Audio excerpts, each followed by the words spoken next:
já deve ter escutado muitas histórias, muitos argumentos, muitas teorias conspiratórias a favor e contra o Natal. Eu mesmo publiquei um texto de autor desconhecido colocando as bases bíblicas para o não reconhecimento do Natal como uma celebração cristã. Mas aqui eu vou contar uma história de Natal diferente, mas prepare-se porque ela é uma história diferente mesmo. Não é cheia de estrelinhas cantantes e pastorzinhos saltitantes, como num presépio, e nem tem fadas e duendes ajudando o Papai Noel com suas renas, como nós vemos nos shoppings, mas é a verdadeira história do Natal. Era uma vez, há muito tempo, sem neve e nem dezembro, alguns homens sábios, ninguém sabe se eram 3 que chegaram do Oriente a Israel para visitar a criança que tinha nascido para ser rei de Israel. Como eles souberam do nascimento? Bem, foi Deus quem revelou isso a eles e usou uma estrela para guiá-los. Um cometa, será? Eu não acredito. Já viu um cometa que às vezes anda e às vezes para sobre uma casa? Era realmente uma coisa que Deus fez, um sinal dado por Deus. Eles chegando a Jerusalém, os sábios descobriram que estavam com um probleminha. Israel já não tinha mais um rei judeu. Eles tinham Herodes, que era um idumeu. Ele nem era um rei judeu, ele nem vinha de família de israelitas. E ele também não queria nem um pouco descer do trono. Ele ficou por isso perturbado quando soube que aqueles sábios estavam em busca do menino que nasceu para ser rei dos judeus. E não apenas ele ficou perturbado, mas toda a população de Jerusalém. Já viu, né? É isso que acontece, todo mundo ficar perturbado porque outro rei iria tomar o lugar de Herodes. E veja que Herodes nem era de Israel. Pois é, ninguém queria Jesus, na verdade é isso que acontecia. O pessoal era da opinião de que em time que está ganhando bem, não se mexe, né? Isso tem muito em política. Essa história você encontra nos evangelhos, principalmente em Mateus. Em outro lugar aparece o que as pessoas de Jerusalém estavam realmente pensando de Jesus. Não queremos que este reine sobre nós, diz em Lucas 19:14. Isso não é novidade nenhuma, porque a gente já nasce assim, inimigos de Deus e inimigos de Cristo. Não se engane, eu e você nascemos assim. Romanos 5:10 explica muito bem isso. Mas vamos continuar a nossa verdadeira história do Natal. Aí o rei Herodes, ele mandou os principais sacerdotes e escribas, que eram os teólogos e doutores em divindade da época, pesquisarem o que estava escrito nas profecias dos antigos profetas. Sabe o que eles acharam? Eles acharam essa passagem: Tu, Belém, terra de Judá, de modo nenhum és a menor entre as capitais de Judá, porque de ti sairá o guia que há de apacentar o meu povo de Israel. Isso está em Mateus 2:6. Aí então o rei armou o seu plano.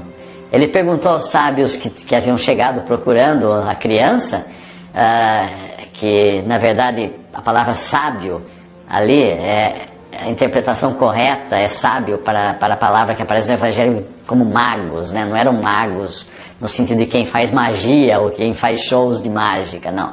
Eles eram sábios. Na época os sábios eram chamados de magos ou algo semelhante, homens sábios que tinham conhecimento das ciências da época.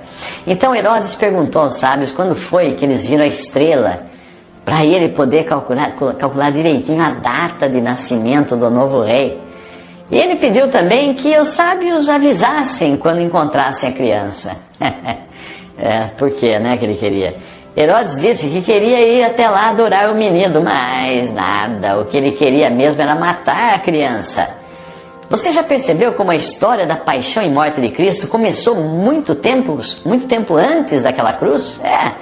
A verdadeira história do Natal tem o seu desfecho na cruz do Calvário, mas ela já começa ali, com a rejeição e o desejo de morte contra Cristo Jesus. Finalmente os sábios, guiados pela estrela, chegaram à casa onde estava o menino. Ué, casa? Não é manjedoura, cocheira? Casa? É isso mesmo, casa. A Bíblia fala de casa. E a história da cocheira, da manjedoura, do burrinho, da vaquinha de presépio, como é que faz? Ou cadê a gruta de algumas versões desse presépio? Ora, Jesus nasceu mesmo num lugar humilde. Sim, ele nasceu numa cocheira, ele nasceu num lugar onde havia os animais, né? E o seu primeiro berço foi uma manjedoura, foi um coxo onde ele colocava comida para o gado. Bom, não havia lugar para ele. José e Maria tiveram que se hospedar ali porque não havia lugar para eles nas hospedagens. Isso está em Lucas 2,6. E na maioria dos corações das pessoas hoje, ainda está escrito os seguintes dizeres: não há vaga para Jesus. E no seu coração? Está escrito o quê? Eu sinto ter estragado aquela ideia romântica que você tinha do presépio e dos três reis magos, que a Bíblia nunca diz que são três, chegando para visitar o bebê na manjedoura. Não, não é isso que aconteceu. A verdade é que quando os sábios chegaram com seus presentes, José, Maria e Jesus já estavam numa casa e provavelmente o menino era bem crescidinho, porque os sábios não vieram do Oriente de avião, mas eles vieram a pé, ou então montados em animais, de camelos, ou cavalos, ou jumentos, ou coisa assim. Meses se passaram entre o nascimento e a chegada desses sábios em Belém. Está surpreso? Então veja só o que Herodes fez. Quando os sábios não voltaram para lhe dar a notícia que eles tinham achado a criança, e porque Deus avisou a eles que não voltassem para Herodes, mas pegassem um outro caminho, Herodes ficou furioso.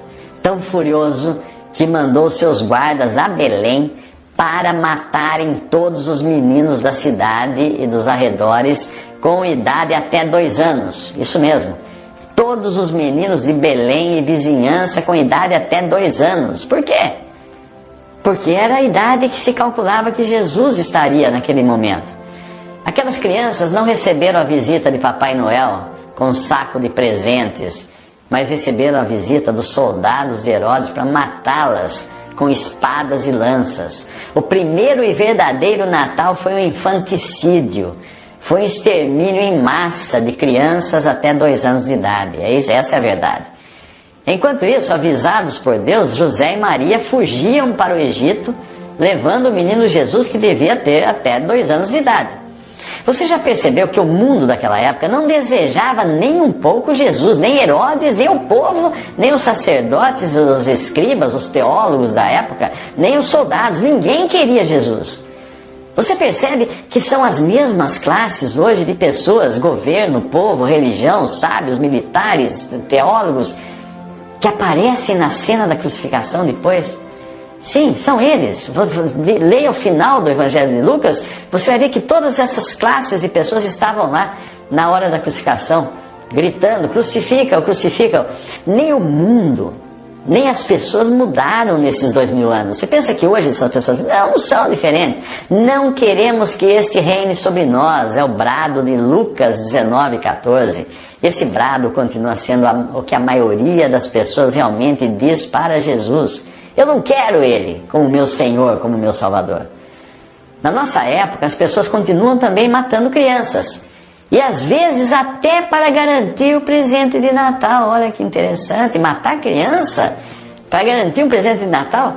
Jesus, chamando um menino, o pôs no meio deles e disse: em verdade vos digo que se não vos converterdes e não vos fizerdes como meninos, de modo algum entrareis no reino dos céus. Portanto, aquele que se tornar humilde como este menino, esse é o maior no reino dos céus. E qualquer que receber em meu nome um menino, tal como este, a mim me recebe. Mas qualquer que escandalizar um destes pequeninos que creem em mim, melhor lhe fora que se lhe pendurasse ao pescoço uma mó de azenha e se submergisse na profundeza do mar.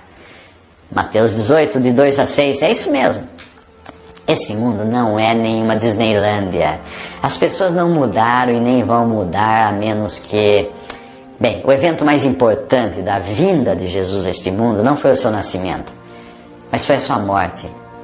Ele morreu para que aqueles que creem nele pudessem nascer de novo, um novo nascimento espiritual, com um coração limpinho, do jeito que Jesus gosta, do jeito que Deus gosta. Mas para isso, Jesus teve de pagar por nossos pecados na cruz, substituindo aqueles que o aceitam como Salvador. Talvez você esteja perguntando agora por que eu falei que até crianças são mortas para garantir presentes de Natal, porque em alguns países, principalmente na África, existe um grande comércio de diamantes e pedras preciosas.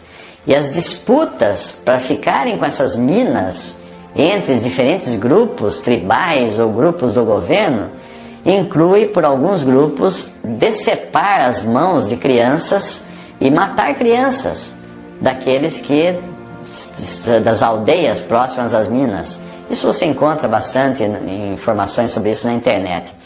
Mas eu falei aqui que Jesus teve que pagar os nossos pecados na cruz, substituindo aqueles que o aceitam como Salvador. Mas espera aí, não é pra gente ficar bonzinho, que não é sendo bonzinho que nós vamos pro céu? Talvez você ganhe mais presentes de Natal ficando bonzinho, mas nunca vai ganhar a salvação eterna tentando ser bonzinho. Primeiro porque a salvação é um presente de Deus e é grátis, porque Jesus pagou o seu preço na cruz. O preço da sua salvação foi pago na cruz. Segundo, porque ninguém consegue ser bonzinho o suficiente. O padrão é o próprio Deus, é o próprio Jesus. Quem consegue dizer, não, eu sou bonzinho como Jesus? Não, impossível, porque ele era o único sem pecado. Deus salva e transforma pecadores que vão a Cristo com todos os seus pecados, seus defeitos, seus vícios, seus problemas, porque ele sabe exatamente o que cada um está passando. Uma vez eu li uma história de um médico que foi a um leprosário na África, era um médico cristão, foi falar de Jesus aos leprosos. Mas quando ele chegou lá, ele viu todos os leprosos sentados no chão, sobre as suas próprias mãos, escondendo as mãos debaixo do corpo. Aí ele percebeu que eles escondiam os cotos, o que restou das suas mãos e dos seus pés, mutilados pela lepra, pela doença. Eles sentiam vergonha que aquele médico todo arrumadinho visse as suas deficiências, como muita gente faz, tentando esconder os seus problemas de Jesus. Aí o médico ficou apavorado. Como é que ele iria repetir o sermão cheio de palavrinhas bonitas que ele tinha preparado enquanto viajava num avião com ar-condicionado? Ele achou melhor esquecer aquele sermão. Ele olhou para aquelas pessoas e disse algo mais ou menos assim: eu venho de um lugar onde eu não passo fome, eu tenho casa para morar, eu tenho saúde, tenho dinheiro, tenho muitas coisas que faltam para vocês aqui. Eu não sei o que é passar fome, eu não sei o que é dormir ao relento, eu não sei o que é ser leproso ou aleijado das mãos e dos pés. Então não tenho nada de mim para falar a vocês, mas eu vou falar de alguém que sabe o que vocês estão passando. Eu sou médico e eu sei que grandes pregos cravados nas mãos e nos pés mutilam a pessoa. As mãos param de funcionar, os pés também. Eu quero dizer a vocês que Jesus um dia ficou com suas mãos e seus pés mutilados, pregados numa cruz. Ele morreu ali sem poder se mexer, totalmente inválido por mim e por vocês. Ele sabe bem o que vocês estão passando. É para Ele que vocês devem olhar. É nele que vocês devem crer. Ele entende o que vocês estão passando. Quando o médico terminou de falar, todas aquelas pessoas, homens e mulheres, velhos e jovens, meninos e meninas, levantaram suas mãos expondo as suas mutilações. Eles não queriam mais esconder os seus problemas de Jesus. O Senhor conhecia muito bem cada um deles. Porque Deus amou o mundo de tal maneira que deu o seu Filho unigênito para que todo aquele que nele crê não pereça, mas tenha a vida eterna. Porque Deus enviou o seu Filho ao mundo não para que condenasse o mundo, mas para que o mundo fosse salvo por ele. Quem crê nele não é condenado, mas quem não crê já está condenado, porquanto não crê no nome do unigênito Filho de Deus. João 3, 16 a 18. Evidentemente, não cabe ao cristão ser um estraga-prazeres, mesmo porque muitas pessoas realmente desfrutam da oportunidade de reunir a família, visitar amigos e presentear nessa época que é chamada de Natal. Eu já fui muito radical nesse sentido, sabe? Eu não consegui nada com isso, com o meu radicalismo. Hoje eu participo com a família numa festa que eu considero uma tradição familiar, como é o dia de ações de graça nos Estados Unidos, ou como o primeiro dia do ano também, em todo mundo. Mas não passo o Natal como se fosse uma celebração religiosa, porque não tem fundamento bíblico para isso. E se eu sei que alguém irá me presentear nessa data, eu também compro um presente para aquela pessoa. Porque seria uma indelicadeza, uma falta de educação, recusar o presente da pessoa ou deixar de retribuir o presente. Existe também o lado comercial da coisa, e de nada adianta a gente reclamar de um dia chamado Natal, que realmente movimenta o comércio, quando a maioria de nós acaba se beneficiando disso. Ou porque nós trabalhamos numa indústria que vai vender mais por causa do Natal, ou trabalhamos em lojas também, ou mesmo em serviços como um bancário, um garçom, uma manicure, nas mãos de quem vai parar o dinheiro das compras, das festas, das pessoas se embelezando para participar delas. Se algum cristão quiser realmente tratar a questão do Natal a ferro e fogo, o melhor então é procurar uma atividade profissional que não se beneficie desses picos de vendas que são como o Natal. Mas eu acho que vai ser difícil, não? Ainda que você decida ir morar no campo e plantar trigo, obviamente as suas vendas de trigo vão melhorar porque mais gente vai comer panetone no Natal.